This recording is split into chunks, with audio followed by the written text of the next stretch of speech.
नमस्कार दोस्तों, स्वागत है आपका आपके अपने यूट्यूब चैनल मनप्स टेल्स हब में। दोस्तों, नई कहानी है तो चलिए इसे शुरू करते हैं। भरी दोपहरी में शॉपिंग करने के बाद जून की चिलचिलाती गर्मी में पैसिफिक मॉल के सामने खड़ी निशा मन ही मन सोच रही थी कि काश उसने ड्राइव करना सीख लिया होता तो आज उसे भरी दोपहरी में बाहर खड़े होकर यूं ओला कैब का इंतजार नहीं करना पड़ता। पॉप पॉप गाड़ी के हॉर्न की आवाज लगातार निशा के कानों से टकरा रही थी, मगर निशा थी कि टस से मस होने को भी तैयार नहीं थी। ओ मैडम, एक्सक्यूज मी, सुनाई नहीं देता क्या? गाड़ी निशा के सामने से गुजरती हुई थोड़ी दूरी पर जाकर रुक जाती है और उसमें से एक युवक उतरकर निशा की ओर बढ़ता है। अर्जुन? निशा, तुम यहाँ कैसे?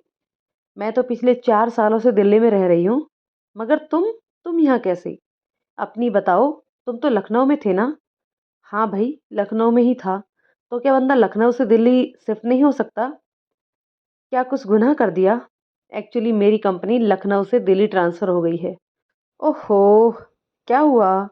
अरे कैब वाले ने राइड कैंसिल कर दी। हद होती है। इतनी गर्मी में पिछले आधे घंटे से वेट कर रही हूँ और ये अभी कंप्लेंट डालती हूँ मैं इसकी। छोड़ो ना यार, क्यों किसी गरीब का। चलो मैं तुम्हें घर छोड़ देता हूँ। बताओ, कहाँ जाना है? हाँ, छोड़ने की तो तुम्हारी पुरानी आदत है। यार निशा, प्लीज़, तुमने कार का एसी स्लो क्यों कर रखा है? हाँ, वो मुझे एलर्जी है ना। हाँ, मुझे पता है। फिर पूछा क्यों? बस ऐसे ही। तुम्हारी ये ऐसे ही वाली आदत बदली नहीं है ना? मेरा तो कुछ भी नहीं बदला। बस कहते कहते निशा ने अपने आप को रोक लिया। अच्छा बताओ, कहाँ रहती हो तुम? क्या फ़र्क पड़ता है? मतलब? मतलब कि मुझे अभी कहीं और जाना है, तो तुम चाहो तो मुझे वहाँ ड्रॉप कर सकते हो। लो, मैंने ये लोकेशन सेट कर दी है अपने मोबाइल में। कहते हुए निशा ने अपना फ़ोन अर्जुन की ओर बढ़ा दिया। फ़ोन निशा के हाथों से लेते वक्त अर्जुन की उंगलियां निशा की उंगलियों से छू गई। इस अनायास ही हुए स्पर्श के कारण अर्जुन के पूरे बदन में एक सिहरन सी दौड़ने के साथ साथ उसके मस्तिष्क में इस बाबत कई वर्षों पहले कहे गए निशा के शब्द ही गूंजने लगे। अर्जुन, उस इंसान के साथ कल की पूरी रात गुजारने पर भी मुझे ये सिरन एक बार भी महसूस नहीं हुई, जो अभी भूल से ही नहीं सही मगर तुम्हारी इन उंगलियों की छुअन से महसूस हुई। उफ! मगर निशा की गर्म सांसें अपने चेहरे पर महसूस करने के बावजूद उन्हें महसूस करने के लिए आज बाध्य था अर्जुन। और अर्जुन कैसे हो? हुँ, मैं हाँ, ठीक हूँ मैं। अचानक निशा के पूछे हुए इस प्रश्न से अर्जुन की तंद्रा भंग हुई और वो अब अपने अतीत से लौटकर वर्तमान में पहुँचा। तुम कैसी हो? तुम्हें कैसी लग रही हूँ? क्या तुम आज भी हर सवाल का जवाब सवाल में ही देती हो? इस पर खिलखिलाती निशा। अर्जुन भी निशा के साथ खिलखिलाकर हंस पड़ा। दोनों एक दूसरे को देखकर बस हंसते ही जा रहे थे और वो दोनों तब तक हंसते रहे जब तक कि उनकी वो हंसी उन दोनों की आंखों में अश्क बनकर बहने ना लगी। न जाने ये निशा और अर्जुन के खूबसूरत सफर की पुनरावृत्ति थी या उनकी नासमझी, मगर इसे जानने की हसरत होने पर हमें इनके सफर का साथी बनना जरूरी है। निशा और अर्जुन की उस आधी अधूरी मुलाकात को हुए आज पूरे 15 दिन बीत चुके थे। इस बीच उन दोनों में से किसी एक ने भी एक दूसरे से बात करने का कोई भी प्रयास नहीं किया, जबकि उस दिन वो दोनों ही एक दूसरे से उनके मोबाइल नंबर्स भी ले चुके थे। इस वक्त घड़ी पूरे 10 बजा रही थी। निशा का पति रोहन बस अभी अभी ऑफिस के लिए निकला ही था, जबकि उसका 3 साल का बेटा नील सुबह 9 बजे ही अपने प्ले स्कूल में जा चुका था, जिसे खुद निशा भागते दौड़ते हुए छोड़कर आई थी।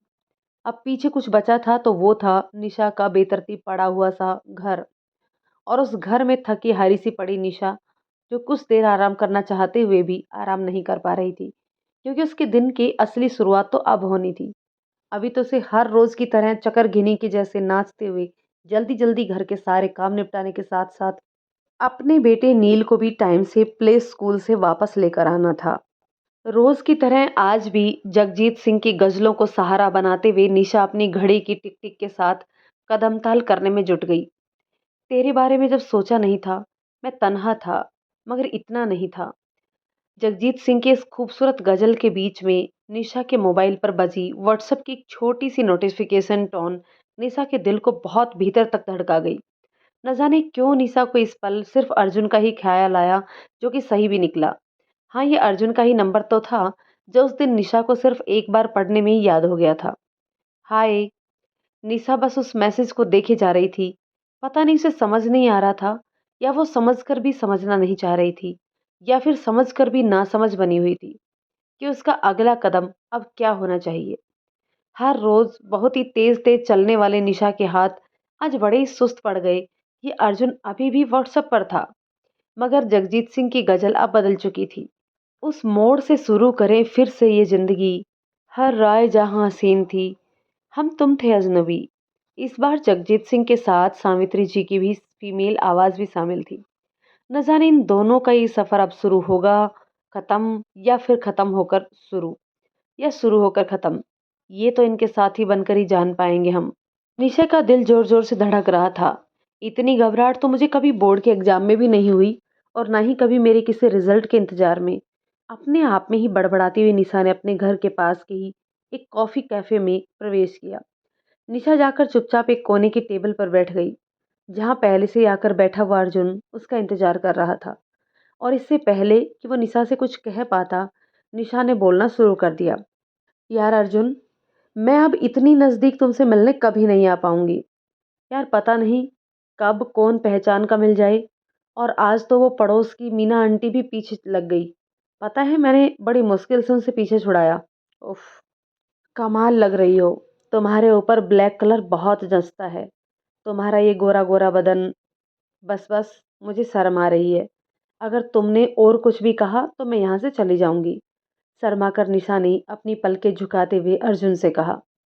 जान, पिछले 4 महीने से हमारी बात हो रही है, और बड़ी मुश्किल से आज तुम मुझसे यहाँ आकर मिलने को राजी हुई हो। अब कहती हो कि मैं चली जाऊंगी।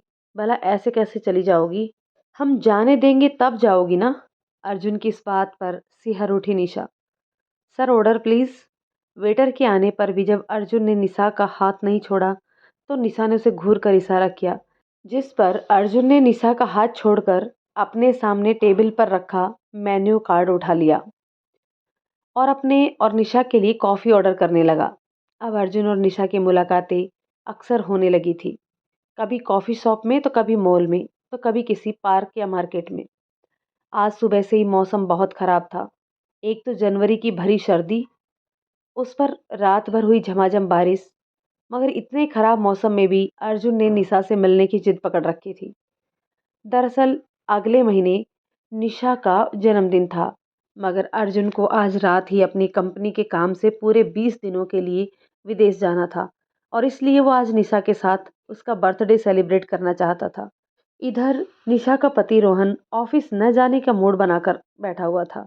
आज निशा का बेटा नील भी अपने प्ले स्कूल नहीं जा पाया था। इस उपापोह की स्थिति के बीच निशा पता नहीं कैसे जाएगी। लग जा गले कि फिर ये हंसी रात हो न हो, शायद फिर इस जन्म में मुलाकात हो न हो। बेहद खूबसूरत नगमा है ये। मैं इसे जब भी सुनती हूँ तो न जाने क्यों दिल भर आता है। तुम्हें मैं एक बात बताऊं? हाँ बताओ ना। रहने दो, तुम हंस पड़ोगी। प्लीज अर्जुन, बताओ ना, प्लीज। तुम्हें पता है, तुमसे अलग होने के बाद मैं जब भी कभी ये सोचता हूँ कि अगर तुमसे कभी मेरी फिर से मुलाकात हुई और तुम कभी किस्मत से मेरी गाड़ी में बैठी, तो मैं कौन सा गाना बजाऊंगा? तब ना मुझे हर बार इसी गाने का ख्याल आता है। और फिर मैं फिर फिर क्या? बताओ ना अर्जुन प्लीज। फिर मैं फूट फूट कर रोता था। तुम्हें पता है निशु, तुम्हारी शादी के बाद ये शराब को कभी हाथ भी ना लगाने वाला अर्जुन कितना बड़ा बेवड़ा बन गया था। आई love you Arjun, and love you only. I know my जान। ओफो, आज तो हद ही कर दी इस रेड लाइट ने, कहते हुए अर्जुन ने अपनी कार ट्रैफिक में रोक दी। अर्जुन, तुम सोच भी नहीं सकती कि आज मैं कितनी मुश्किल से घर से निकली हूँ। रोहन तो आज ऑफिस जाना ही नहीं चाहते थे। फिर मैंने बड़ी बड़ी ही बातें बनाकर उन्हें मनाया। न जाने क्या क्या कहा, और उसके बाद नील को पड़ोसी के घर में डॉक्टर की विजिट का बहाना बनाकर छोड़कर आई हूँ। अच्छा जी मैडम, शुक्रिया, करम, मेहरबानी। अरे तुम ऐसे क्यों बोल रही हो? मैं खुद भी तो तुमसे मिलना चाहती थी। अरे, मैं तो मजाक कर रहा था। तुम्हें पता है ना, कि मुझे मज़ाक नहीं पसंद। रोहन को भी मैं हमेशा यही समझाती हूँ, मगर वो भी बिल्कुल तुम्हारी ही तरह है। कहते-कहते निशा एकदम से चुप हो गई।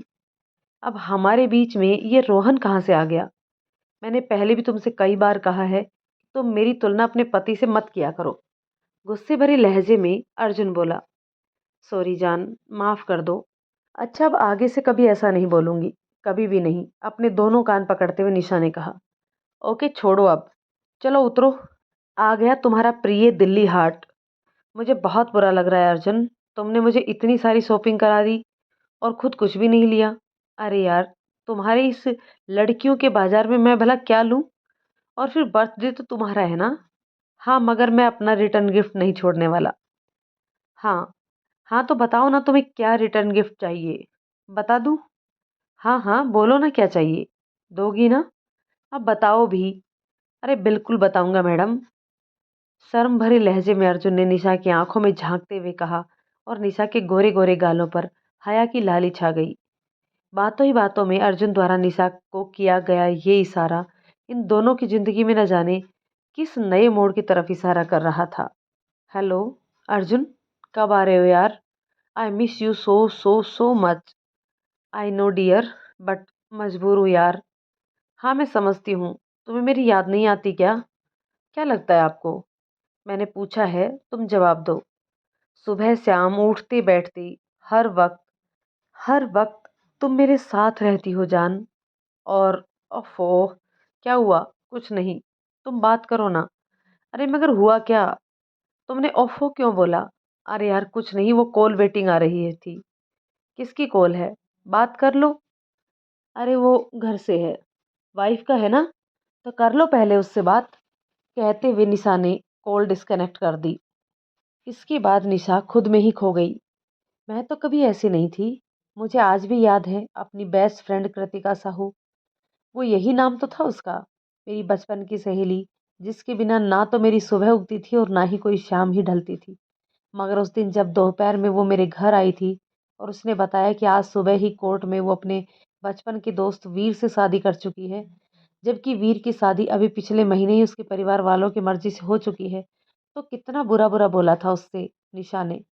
कितना कुछ सुनाया था उसे कि उसकी हिम्मत कैसे हुई एक शादीशुदा लड़के से संबंध बनाए रखने की। और उसने क्या शादी करने से पहले एक बार भी उस बेचारी बेगुनाह लड़की के बारे में नहीं सोचा? आखिर इस सब में उसका क्या कसूर? कृतिका, तुम किसी और का घर उजाड़ कर खुद का आशियाना कभी नहीं बसा पाओगी। तुम कभी भी सुखी नहीं रहोगी। अरे हाय लगेगी तुम्हें उस मासूम बेगुनाह जान की। ये कहने के बाद मैंने कितनी बुरी तरह से उससे मुंह फेर लिया था और हमेशा हमेशा के लिए दोस्ती भी खत्म कर दी थी। उसके बाद भी उसने कितनी बार मुझसे मिलने की, मुझसे बात करने की कोशिश की, मगर मैं सोचते सोचते निशा की आंखें नम हो गई और तभी अर्जुन की कॉल आई। हेलो, क्या हुआ जान? तुम रो रही हो क्या? अरे बोलो तो, हुआ क्या? तुम्हारी बात हो गई ना? अरे हाँ हो गई। तुम वो सब छोड़ो, पहले ये बताओ कि तुम्हें क्या हुआ? बताओ ना जान, तुम्हें मेरी कसम। यार अर्जुन, अर्जुन वो, हाँ आप बोलो भी यार। वो औरत है, मैं महबूबा। वो सब कुछ है, मैं कुछ भी नहीं। निशा गाना गाने लगी और उसके जवाब में अर्जुन भी फोन पर दूसरी तरफ से गुनगुनाने लगा। तुम सब कुछ हो, वो कुछ भी नहीं। रोते रोते निशा ने फोन डिस्कनेक्ट कर दिया और वो एक बार फिर से अतीत के पन्नों को पलटते हुए गहरी सोच में डूब गई। और फिर नन्हे नील के सोकर उठकर उसके पास आने पर ही वो उस सोच के घने जाल से मुक्त हो पाई। मगर क्या वो सचमुच मुक्त हो गई अपने इस गहरी सोच से? नहीं, बिल्कुल भी नहीं। आज की पूरी रात निशा ने करवटें बदलते हुए गुजारी, मगर उसके पति रोहन को हमेशा की तरह आज भी निशा की उलझन या परेशानी बिल्कुल भी समझ नहीं आई। और रोज की तरह आज भी वो निशा द्वारा अपनी जरूरत पूरी करके करवटें लेकर खर्राटे मारने लगा। वैसे भी रोहन निशा को बस अपनी जरूरत पूरी करने का ही एक सामान या साधन ही समझता था, मगर निशा को ये बात समझने में कई साल लग गए। कभी पागलों की तरह प्यार करती थी निशा रोहन को, उसकी हर छोटी से बड़ी पसंद या नापसंद का ख्याल रखना, फिर चाहे वो हमेशा हर एक मौके पर स्पेशल फील कराना हो या फिर हमेशा उसकी हाँ में हाँ मिलाना हो। निशा कभी भी नहीं चूकती थी। समृद्ध माई के पक्ष के कारण वो रोहन की अक्सर आर्थिक मदद भी किया करती थी। मतलब कि निशा अपने पति रोहन के लिए अपने तन मन और धन से उस पर नौछावर हुआ करती थी। मगर रोहन का आए दिन शराब पीना, लेट नाइट ऑफिस की पार्टीज से घर आना और निशा को सिर्फ और सिर्फ अपनी हवस मिटाने का एक जरिया मात्र समझना निशा को अंदर तक तोड़ गया था। और फिर कहते हैं ना कि औरत को सीता बनने के लिए उसके पति को पहले खुद राम बनना पड़ता है। रात भर करवटें लेती रही निशा का आज जल्दी उठने का बिल्कुल भी मन नहीं था। मगर उसे आज अर्जुन से कुछ जरूरी बात करनी थी, जिसके लिए आज नील को स्कूल भेजना बहुत आवश्यक था। बस यही सोचकर अलसाई हुई निशा ने ना चाहते हुए बिस्तर छोड़ दिया और रोहन के ऑफिस और नील के स्कूल जाने के बाद उसने सबसे पहले अर्जुन को कॉल मिलाई। अर्जुन, मुझे तुमसे कुछ जरूरी बात करनी है और प्लीज तुम पहले मेरी बात बिल्कुल चुपचाप होकर सुनना। बीच में मुझे टोकना नहीं। और हाँ, ये मजाक तो बिल्कुल भी नहीं है। आज मैं बहुत सीरियस हूँ। अर्जुन, अब कुछ बोलोगे भी? नहीं, अभी तुम्ही ने तो कहा कि चुपचाप सुनो। अर्जुन प्लीज यार, मैं वैसे ही बहुत परेशान हूँ। मुझे और परेशान मत करो। अर्जुन, मैं तुमसे अब मुझे समझ नहीं आ रहा कि मैं क्या कहूँ, कैसे कहूँ। निशु, जो बात समझ में ना आए हमें उसे बिना समझे ही छोड़ देना चाहिए, क्योंकि हमारी जिंदगी में कई ऐसी उलझनें होती हैं जो सुलझाने से और भी ज्यादा उलझ जाती हैं। और तुमने क्या कहा? निशा ने अर्जुन को उसकी बात बीच में ही टोकते हुए कहा। मैंने कहा कि कुछ उलझनों को हमें सुलझाने की बजाय वक्त और हालात पर ही छोड़ देना चाहिए। नहीं, उससे पहले क्या कहा? उससे पहले मैं समझा नहीं निशु। उफ। हाँ, बस यही यही अर्जुन, एक बार फिर से कहो ना। क्या निशु? हाँ हाँ, यही। निशु, निशु, मेरी निशु, मैं तुमसे बहुत प्यार करता हूँ निशु। तरस गई थी मैं अपने इस नाम को सुनने के लिए अर्जुन। माँ और पापा के अलावा एक तुम ही तो थे जो मुझे मेरे इस प्यारे प्यार वाले नाम से पुकारा करते थे। और माँ पापा के जाने के बाद तुम भी न जाने कहाँ खो गए थे इस स्वार्थी दुनिया की भीड़ में। और निशा रोती ही जा रही थी। प्लीज निशु, तुम रो मत मेरी जान, चुप हो जाओ प्लीज, तुम्हें मेरी कसम निशु। नहीं अर्जुन, आज मुझे कह लेने दो मेरे मन की। तुम्हें पता है अर्जुन, मैंने शुरू शुरू में रोहन को कितनी बार बताया था कि माँ पापा मुझे प्यार से नीसू कहकर बुलाते थे। मगर मगर इस इंसान ने तो जैसे मेरी कोई बात सुनी ही ना हो। और निशा की हिचकियां बन चुकी थी। अच्छा सुनो, मुझे अब जाना होगा। दरअसल मेरी मीटिंग का टाइम हो गया है। निशु, मैं तुम्हें 1 घंटे बाद कॉल करता हूँ, तब तक तुम्हें मेरी कसम है तुम बिल्कुल भी नहीं रोओगी। और हाँ, अब तुम आराम करो, आज लंच में कुछ हल्का सा बना लेना। मैं वापस आकर तुम्हारी सारी बात सुनूंगा। Bye dear, love you and take care, कहकर अर्जुन ने फोन रख दिया। मिले हो तुम हमको बड़े नसीबों से, चुराया है मैंने किस्मत की लकीरों से। हेलो। हाय, कैसी हो? ठीक हूँ। कॉलर ट्यून बड़ी अच्छी लगाई है। तुम्हें अच्छी लगी? हाँ, तेरी मोहब्बत से सांसें मिली हैं, सदा रहना दिल के करीब होके, अर्जुन ने गुनगुनाते हुए जवाब दिया। अर्जुन, उस दिन मेरी बात अधूरी रह गई थी।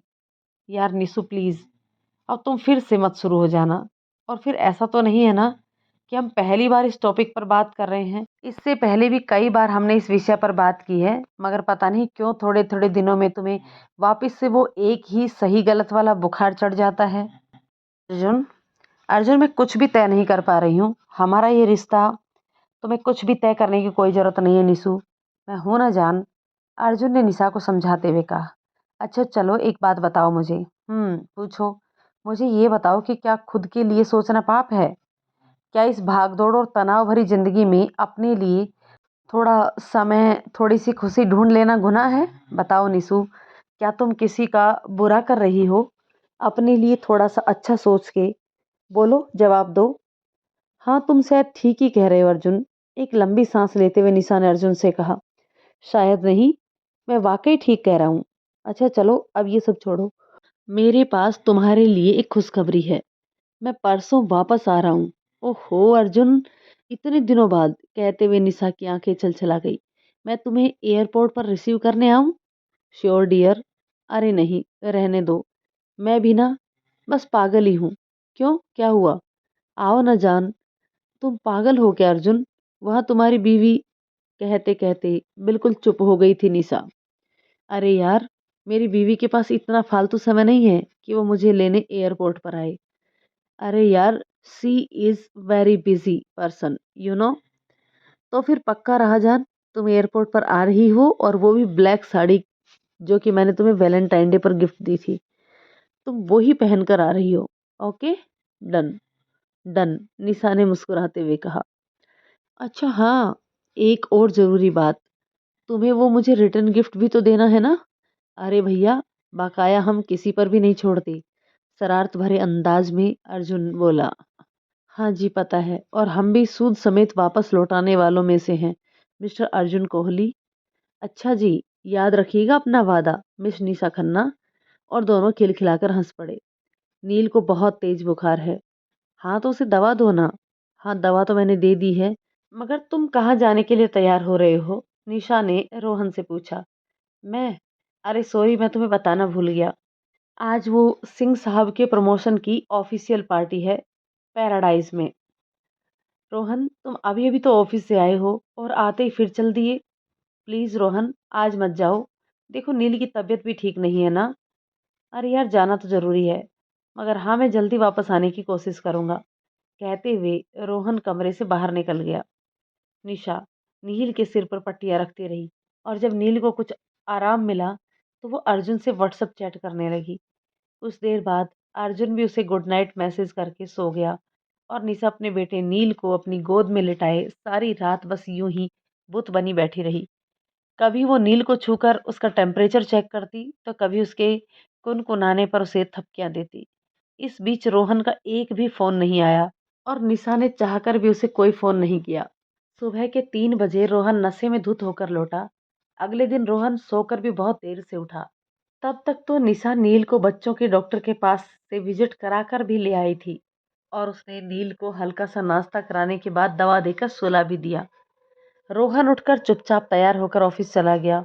उसने ना तो निशा से कुछ कहा और ना ही अपने बेटे नील की तबीयत के बारे में ही कुछ पूछा। हाय, अर्जुन ने निशा को देखकर अपना हाथ हवा में लहराया, और 2 फ्लाइंग किस भी हवा में ही निशा की तरफ उछाल दी। इधर से निशा ने भी बड़े ही हर्ष के साथ अपना हाथ उसकी तरफ हिलाया, और फ्लाइंग किस के जवाब में निशा के गोरे गाल शर्म से लाल हो गए, और उसने अपनी पलकें मूंद ली। निशा को इसके बाद पता ही नहीं चला कि कब अर्जुन निशा के एकदम नजदीक आकर खड़ा हो गया। कैब आ चुकी थी, और अर्जुन निशा एक दूसरे के बिल्कुल करीब बैठे हुए थे। उफ, अर्जुन ने एक लंबी आह भरते हुए कहा। क्या हुआ अर्जुन, कुछ भूल गए क्या, निशा ने अर्जुन की तरफ देखते हुए पूछा। नहीं जान, कुछ याद आ गया तुम्हारे इस गोरे बदन पर इस काली साड़ी को देखकर। कसम से कमाल लग रही हो, निशा ने अपनी नजरें झुकाकर शर्माते हुए अपने कांपते होठों से कहा। क्या याद आ गया, अपना रिटर्न गिफ्ट। और इतना कहकर अर्जुन ने अपनी एक आंख दबा दी। सच। गोरी चिट्टी गुलाबी होठों और चमकीली आंखों वाली निशा और लंबा चौड़ा जबरदस्त और आकर्षक पर्सनैलिटी का अर्जुन एक दूसरे के साथ बैठे यूं लग रहे थे जैसे कि वो एक दूसरे के लिए ही बने हो। आजकल पांव जमीन पर नहीं पड़ते मेरे। बोलो, देखा है कभी तुमने मुझे उड़ते हुए। गुनगुनाती हुई निशा अचानक से चुप हो गई, क्योंकि उसका पति रोहन ने अभी अभी ऑफिस से आकर घर में प्रवेश किया था, और पिछले कुछ दिनों से उन दोनों के बीच बातचीत भी बंद थी। जब से रोहन उस रात नील को बुखार में तपता हुआ छोड़कर अपने किसी ऑफिशियल पार्टी में चला गया था, और लौटा भी रात को 3 बजे था, वो भी नशे में धुत होकर। इन दोनों पति पत्नी के बीच चल रहे इस शीत युद्ध के बावजूद निशा रोहन के प्रति अपना पूरा फर्ज निभा रही थी। उसका हर काम चुपचाप करने से लेकर उसकी हर एक जरूरत को पूरा करने तक निशा कहीं भी नहीं चूक रही थी। यहाँ तक कि रोहन की सबसे बड़ी जरूरत, जिसके बिना वो एक दिन भी नहीं रह सकता था, उसमें भी निशा चुपचाप उसका सहयोग कर रही थी। एक तरफ जहाँ रोहन अपने इस रिश्ते में सिर्फ शारीरिक जरूरतों को पूरा करने भर से ही खुश और संतुष्ट था, तो वहीं दूसरी तरफ निशा रोहन से भावनात्मक जुड़ाव भी चाहती थी। मगर लगता था कि रोहन तो स्त्री के इस पक्ष से बिल्कुल भी अनभिज्ञ था। जब से अर्जुन विदेश से लौटा है तब से वो अपने घर पर ही था। उसका एक कारण तो था कि उसे ऑफिस की तरफ से मिली हुई 3 दिन की छुट्टी, और दूसरा उसको वायरल फीवर। इस वजह से पिछले 2 दिनों से निशा की अर्जुन से फोन पर कोई बात भी नहीं हो पाई थी। निशा उस दिन में 1 या 2 बार ही अर्जुन को व्हाट्सएप पर ऑनलाइन पाकर उसकी तबीयत, उसका हाल चाल पूछ लेती थी। इन 2 दिनों में ही निशा बहुत ही बेचैन और चिड़चिड़ी सी हो गई थी। एक तो अर्जुन इतने दिनों बाद लौटा था, और उस पर भी जब से वो आया था, तब से उन दोनों की एक बार भी ठीक से बात तक नहीं हुई थी। आज पूरे 4 दिन बीत गए थे, और इन 4 बीते दिनों में सबसे महत्वपूर्ण आश्चर्यजनक बात ये हुई थी कि प्रतिदिन शराब पीने वाले रोहन में शराब या शराब पीने की किसी बहाने जैसा जैसा कि वो अक्सर अपनी ऑफिशियल पार्टी के नाम पर बनाया करता था, का उसने नाम तक नहीं लिया था। निशा भी रोहन में अचानक आए हुए इस परिवर्तन को महसूस तो कर रही थी, मगर उसने इस बात को ना तो रोहन पर जाहिर होने दिया और ना ही इस विषय में उससे कोई बात की। हेलो, कैसी हो जाने मन? तुम्हें क्या मतलब, मैं मरूं या जीऊं? चुप पागल, एक थप्पड़ मारूंगा जो दोबारा कभी ऐसी बात की। अब परवाह करने का ज्यादा नाटक मत करो, समझे? अरे मैं समझा या नहीं समझा, मगर तुम पहले मेरी बात सुनो। अर्जुन ने निशा को टपटते हुए अंदाज में कहा। हाँ बोलो, क्या बात है? अरे बात यह है कि एक गड़बड़ हो गई है यार। अच्छा, उससे पहले तुम एक अच्छी खबर सुन लो। हाँ जी, सुनाइए। मैंने वो रिटर्न गिफ्ट का इंतजाम कर लिया है। मतलब? निशा ने आश्चर्य से पूछा। अरे मैडम, मतलब ये कि मैंने आज से ठीक 5वें दिन की बुकिंग करा दी है। होटल रेडिस ब्लू में हमारा एक स्वीट बुक है। अब बस तुम तैयारी करो मुझे मेरा रिटर्न गिफ्ट देने की। और हाँ, मैं इंतज़ार करता हूँ तुमसे मेरा रिटर्न गिफ्ट वापस लेने का। उफ अर्जुन, निशा कुछ असहज हो गई। फिर अगले ही पल उसने सहज होते हुए अर्जुन से पूछा, अच्छा अब बताओ कि तुम किस गड़बड़ की बात कर रहे थे, क्या हुआ? अब बताओ भी।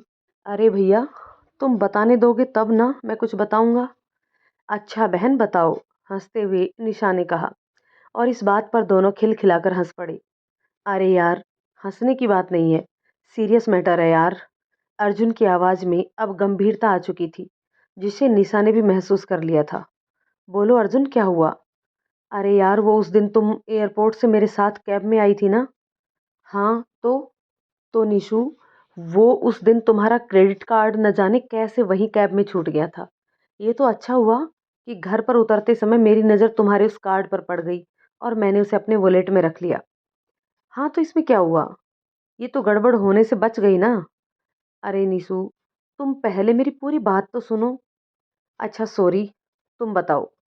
हाँ तो यार, फिर पता नहीं कैसे अनु ने वो कार्ड देख लिया, और जब उसने मुझसे पूछा तो मैंने कह दिया कि तुम मेरे साथ ऑफिस में हो और गलती से कार्ड मेरे पास रह गया। हालांकि मैंने उसे ये भी कह दिया कि तुम अब दूसरे ऑफिस में ट्रांसफ़र ले चुकी हो, मगर तुम तो उन औरतों को जानती हो ना। हाँ जानती हूँ, निशा ने रूखी आवाज़ में कहा। अरे यार, अब तुम वो औरतों वाला झंडा लेकर मत खड़ी हो जाना। एक तो वैसे ही मेरा मूड खराब है, और नहीं, मैं कुछ नहीं कहूँगी। चलो ठीक है, तुमने जो भी कह दिया अपनी वाइफ से।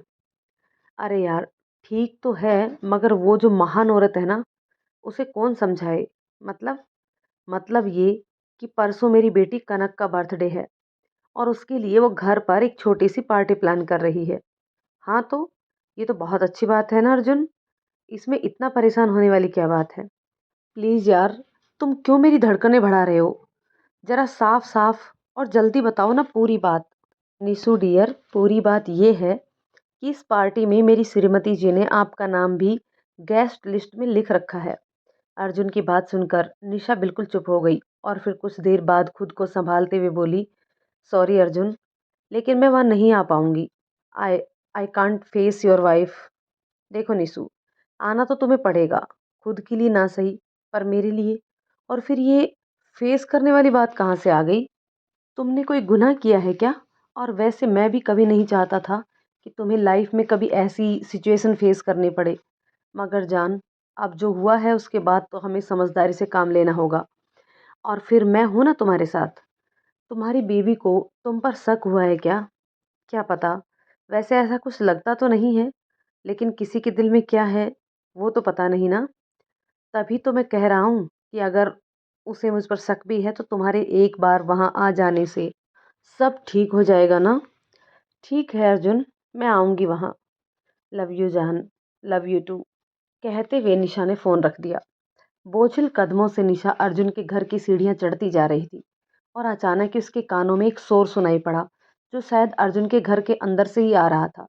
अर्जुन के घर के दरवाजे के बाहर पहुंचते ही निशा के कदम अचानक ही ठिठक गए, क्योंकि घर के अंदर से आ रही आवाज़ों में शायद उसका भी ज़िक्र शामिल था, या फिर शायद सिर्फ़ उसी का ही ज़िक्र था।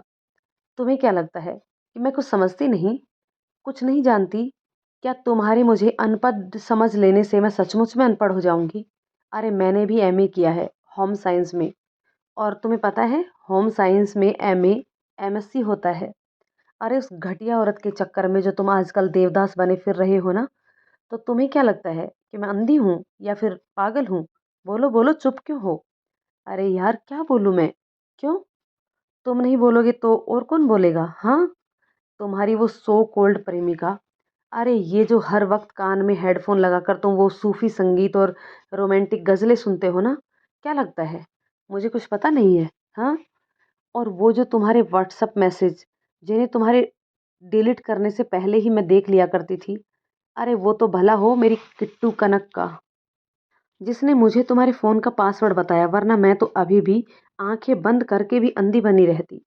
और तुम उस बेशर्म औरत के साथ रंगरेलिया।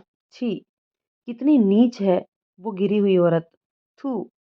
निशा का नाम लेते हुए अर्जुन की पत्नी अभिलाषा ने जमीन पर थूक दिया। बाहर खड़ी निशा की आंखों से झरझर आंसू बह रहे थे। निशा को अर्जुन की पत्नी द्वारा भला बुरा कहे जाने पर उतना अफसोस नहीं था, जितना कि उन सब बातों को अर्जुन द्वारा चुपचाप सुने जाने का कष्ट था।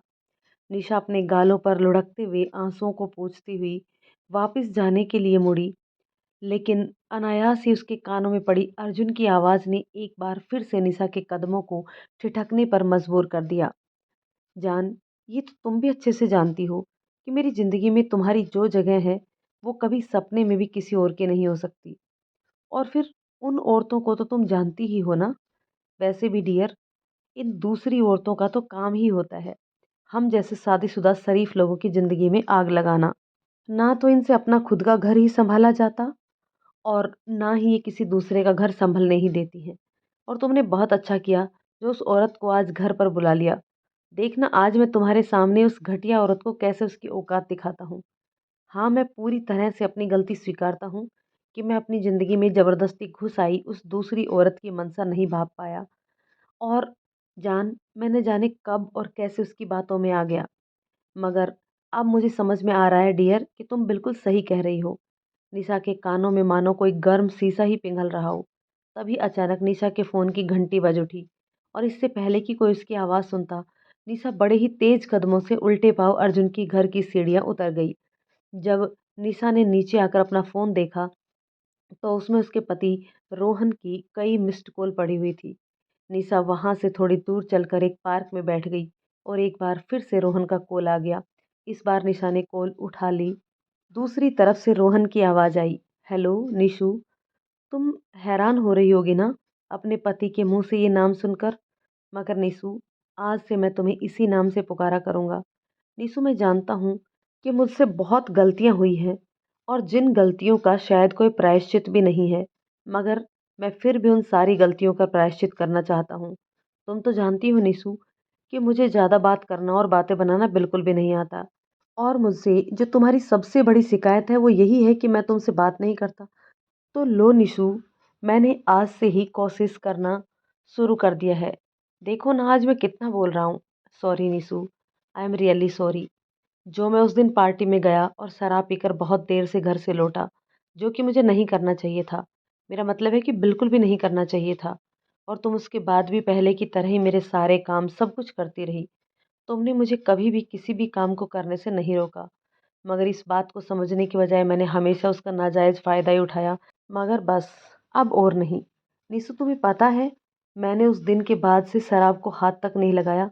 मगर इस सब में अगर कोई सचमुच शुक्रिया का हकदार है, तो वो है मेरे दोस्त, मेरे बॉस मिस्टर माहेश्वरी, जिन्होंने मुझे समय रहते मेरी गृहस्थी को बचाने की सलाह दी। और पता है निशु, वो खुद बेहताशा शराब पीते हैं और हर तरह की नशा करते हैं, जिसका परिणाम आज वो अपने परिवार को खोकर भुगत रहे हैं। और अभी पिछले ही हफ्ते पता चला कि उन्हें कैंसर हो गया है। मगर इतने पर भी ना तो उनकी पत्नी और ना ही उनके बेटे या बेटी में से कोई भी उनसे मिलने आया। उन्होंने मुझे बताया कि कैसे सफल होने की अंधी दौड़ में उनका परिवार उनसे बहुत पीछे छूट गया। कहते-कहते रोहन ने एक आह भरी और फिर आगे बोलना शुरू किया, मगर मैं उनकी गलती नहीं दोहराना चाहता।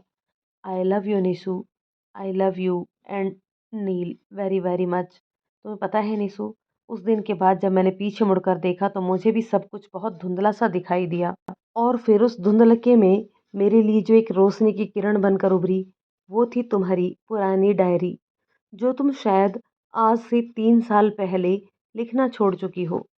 हाँ, मैं जानता हूँ कि किसी की डायरी पढ़ना गलत बात है, मगर मेरे लिए एकमात्र विकल्प था मेरी गलती सुधारने का। और बस वहीं से मुझे तुम्हारे सपनों और जज्बातों का पता चला। सॉरी निशु, मैंने कभी तुम्हारी किसी भी फीलिंग को नहीं समझा, मगर अब मैं तुम्हें कभी भी शिकायत का कोई मौका नहीं दूंगा। और अब से मैं तुम्हारे माँ बाप की कमी भी पूरी करने की पूरी कोशिश करूंगा। तुम भी तो कभी मेरी माँ जो तो कभी मेरे पापा की तरह मेरा ख्याल रखती हो, मेरी हर एक जिम्मेदारी निभाती हो, फिर मैं क्यों नहीं? कहते कहते रोहन का गला रूंध गया। आज से मैं भी तुम्हारे माँ बाप की तरह ही तुम्हें प्यार से निशु कहकर ही बुलाऊंगा। मुझे माफ कर दो निशु। रोहन की बातों को सुनकर निशा ने जैसे अपना आपा ही खो दिया और वो फूट फूट कर रो पड़ी। निशु, क्या हुआ निशु? तुम हो कहाँ? मुझे बताओ, मैं अभी तुम्हें लेने आता हूँ। रोहन ने घबरा कर कहा। नहीं, आप नहीं, मैं ही आ रही हूँ आपके पास। ये कहते हुए निशा फुर्ती से बेंच पर से उठकर अपने आंसुओं को पोंछती हुई पार्क से निकलकर अपने घर की ओर बढ़ गई। शायद आज निशा बहुत अच्छी तरह से समझ चुकी थी कि पति पत्नी के बीच आने वाली स्त्री उस पति की नज़र में, उसकी पत्नी की नज़र में या फिर इस समाज की नज़र में दूसरी औरत से ज़्यादा और कुछ नहीं हो सकती। और दूसरी औरत बनना निशा को हरगिज मंजूर नहीं था। तो दोस्तों, ये थी एक छोटी सी कहानी। ये कहानी आपको कैसी लगी कमेंट करके ज़रूर बताइएगा। यदि कहानी पसंद आए तो इसे लाइक शेयर कर दीजिए। चैनल पर नए हैं तो प्लीज़ चैनल को सब्सक्राइब ज़रूर कर लीजिए। मिलते हैं नेक्स्ट वीडियो में, तब तक के लिए शुक्रिया।